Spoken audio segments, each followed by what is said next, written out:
नमस्कार, मैं महक बैरागी आप सभी का स्वागत करती हूं। तो आज हमारे साथ मौजूद हैं गंजवासुधा की नगर पालिका अध्यक्ष माननीय शशि अनिल यादव जी। नमस्ते मैम। सर्वप्रथम सवाल मेरा आपसे ये है कि आपकी राजनीतिक जीवन की शुरुआत कब व कैसे हुई? मेरी राजनीति में जाने की इच्छा तो नहीं थी, क्योंकि मैं प्रोफेशनल तौर पर मैं सोचती थी कि मैं शिक्षा के क्षेत्र में जाऊं।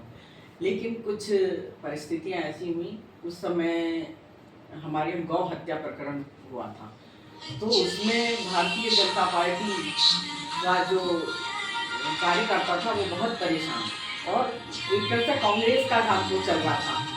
तो हमने उसके लिए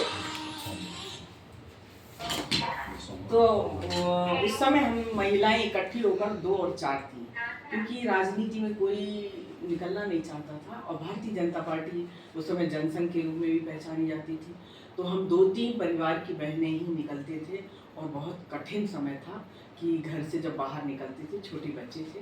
तो 84 में फिर मैंने जब हम लोग बाहर निकले, और उसी समय हमारी भारतीय जनता पार्टी की जो हमारी माननीय राजमाता सिंधिया थी, तो उन्होंने एक महिला मोर्चा का गठन किया, और उस महिला मोर्चा में उस समय देखिए कोई महिलाएं नहीं मिल रही थी, और मेरी एज होगी 25।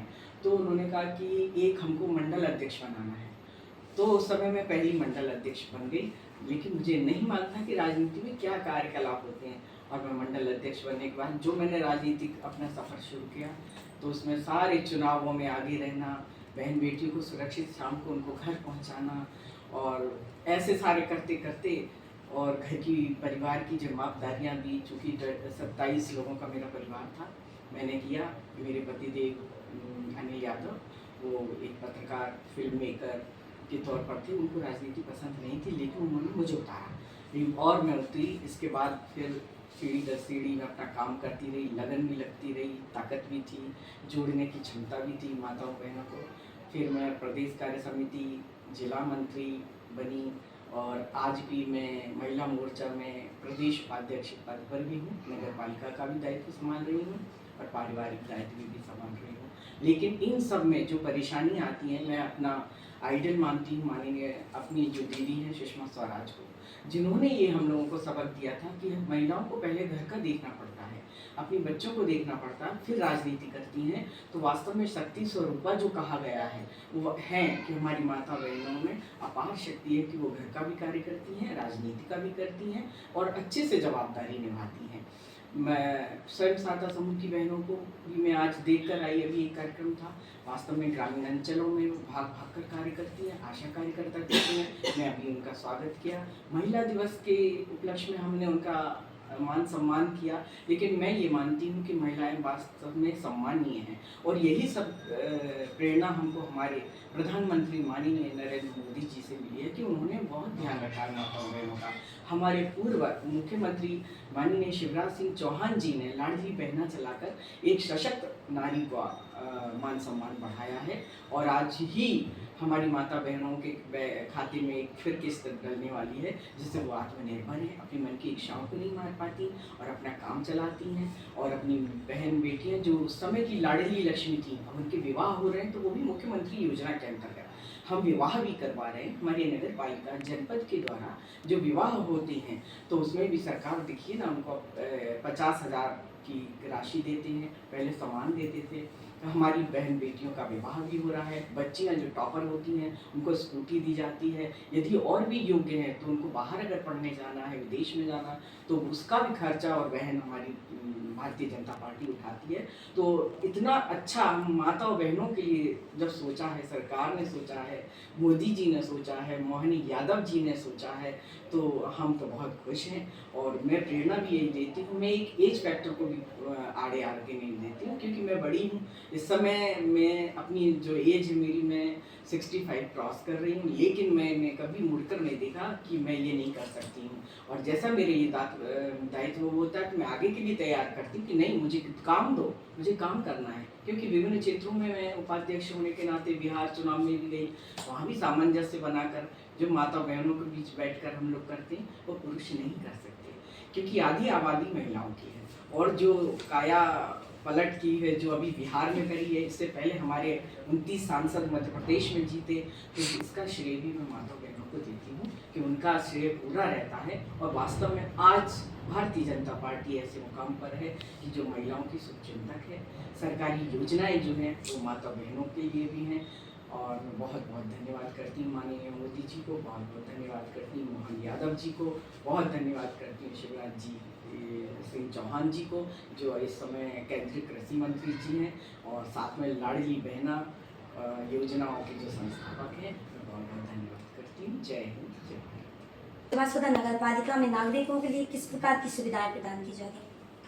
देखिए, नगर पालिका अध्यक्ष होने के नाते तो अध्यक्ष तो कई भी आए और गए, लेकिन मैंने खुद ये वाच किया था कि जो हमारी पारासरी नदी है, जो बीचों बीच एक नाले का रूप ले ली थी, तो मैंने कहा, जब ही मुझे पता नहीं था कि मैं बनूंगी, लेकिन मैं अध्यक्ष बनते हुए ये मैंने शपथ ली थी कि इस नाले को नदी ही बनाऊंगी।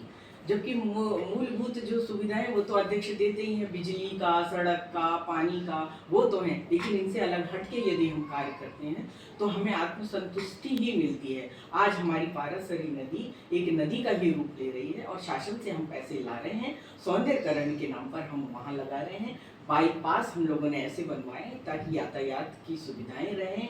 और सबसे बड़ा काम हमारा था कि हमारी जैन समाज हमारे यहाँ बहुत है, हमारी माताएं बहनें हैं, तो ये मंदिर जाते थे तो सुअर बहुत थे, तो सुअर मुक्त हमने गंजबासौदा को किया, और 7,000 सुअरों को हमने अपने नगर से बाहर कर दिया। हमारे बासुदा में अब सुअर नहीं है, तो गंदगी नहीं होती, और आउटसोर्स कर्मचारियों को हम करते हैं क्योंकि वो लोग बहुत काम संभाले।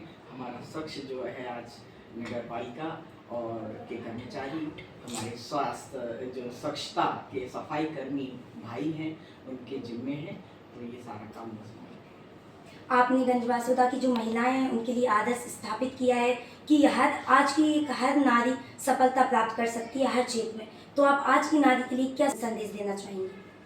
मैं ये कहना चाहूँगी कि आप कभी भी हिम्मत ना हारें। देखिए, असफलता तो आती है, तो पहले प्रयास में कहीं आप असफल होती हैं कि यदि चुनाव हो या कोई एग्जाम में बैठ रहे हैं, आप कंपटीशन में बैठ रही हैं बेटियां, तो आप ना हो, क्योंकि try to again and again if you success. यदि आपको सक्सेस होना है तो बार बार आपको प्रयास तो करना पड़ेंगे। तो कभी हिम्मत मत हारो, और ये सोचो ना कि आई डू इट, मैं ये कर सकती हूँ। उन्नत गंजबासौदा नगर निर्माण में आप नगरपालिका अध्यक्ष के रूप में किस प्रकार की भूमिका का निर्वहन करते हैं? मैं पहली बार तो ये नहीं मान के चलती हूँ कि मैं नगर पालिका अध्यक्ष हूँ, क्योंकि यहाँ अधिकतर में मेरा जो वैवाहिक जीवन यहाँ आया तो मैं 45 वर्ष हो गए, तो किसी की चाची हूँ, किसी की ताई हूँ, किसी की भाभी हूँ। तो मुझे बहुत अच्छा लगता है जब वो ये कहते हैं कि भाभी जी जरा ये काम है, तो वो जो अपनापन है, और क्यों ना होना चाहिए, क्योंकि अध्यक्ष तो 5 साल के लिए ही होते हैं, तो जो अपनापन वो मुझे देते हैं, उसी अपनापन को दुगना करके मैं वापस करती हूँ, और ध्यान रखती हूँ कि इन्हें इस बात की परेशानी ना हो। तो मुझे तो अध्यक्ष से ज़्यादा मुझे वो जो अपने सामाजिक रिश्ते हैं वो ज़्यादा पसंद है। तो आपका जीवन बहुत संघर्षपूर्ण रहा है, बड़े साहस के साथ आपने समस्याओं का सामना किया है, तो इसको लेकर आप क्या कहना चाहेंगे? ये है कि संघर्ष तो लगे ही रहते हैं, चाहे वो पारिवारिक हो, सामाजिक हो, और शारीरिक भी हो जाते हैं, लेकिन एक इच्छा शक्ति होना चाहिए। आप में यदि इच्छा शक्ति है तो आप हमेशा ही आगे बढ़ेंगी। और फिर कहते हैं ना कि जब मन में ठान लिया है तो कोई ताकत नहीं रोक सकती। देखिए ना, IPS IAS में अभी मेरी बेटियों ने कितना परचम लहराया, तो इसीलिए कि वो एक बार नहीं सफल हुई। अभी हमारे ग्रामीण जौद में जो एक बेटी है, उसने भी अभी एग्जाम में बैठी थी और सफलता हासिल की, उसका स्वागत किया। तो यही है कि आप बार बार कोशिश करिए, और मैं यही संदेश दूंगी कि हमें हिम्मत नहीं हारनी। जैसा कि वर्तमान में जो भारत सरकार है वह लोकसभा और विधानसभा में महिलाओं के लिए 33% सीटें आरक्षित संबंध 106वां संविधान संशोधन किया है। हमारे माननीय मोदी जी ने जो 33% आरक्षण दिया है, और नगर निकाय और जनपद में भी 35%, उसी के अंतर्गत हम आज इस कुर्सी पर बैठे हैं, और हमारी कई बहनें हैं जो आज बैठ रही हैं। और ये भी अनिवार्य रूप से कहा गया कि यदि पार्षद बहन है तो पार्षद बहन ही आए, जनपद में अगर है सदस्य हैं तो वो भी आए। तो इस समय जनपद में भी है वो महिला है, SDM हमारी महिला हैं, SDOP महिला हैं, जिला पंचायत अध्यक्ष भी महिला हैं। तो इस तरह से अभी देखने में आ रहा है कि देखिए ये भी सब 33 और 35% का है। यदि मुझे चांस मिलता है तो बिल्कुल मैं तो तैयार हूँ काम करने के लिए, और ईमानदारी से करूँगी, और करना भी चाहिए।